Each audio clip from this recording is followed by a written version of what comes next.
వెంకటేశ్వర స్వామి హిందువులకి కలియుగ దేవుడు. ఒక నమ్మకం, ఒక విశ్వాసం. అందుకని ఎప్పుడు కూడా అందరూ నమ్మేది, ఎవరైనా వెంకటేశ్వర స్వామికి అపచారం తలపెడితే నెక్స్ట్ జన్మలో కాదు, ఈ జన్మలోనే పనిష్మెంట్ ఇస్తాడని.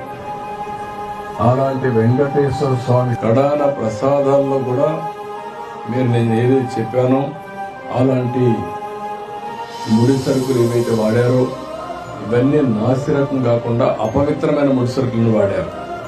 ఆ విషయమే ఈరోజు టీటీడీ కూడా ఎంక్వైరీ చేసినప్పుడు, టెస్టులు చేసినప్పుడు బయట ఉన్న వాస్తవాలు.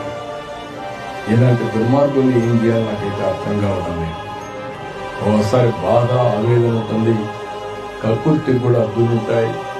కక్కుర్తి కూడా అద్దులు లేకుండా ప్రవర్తించి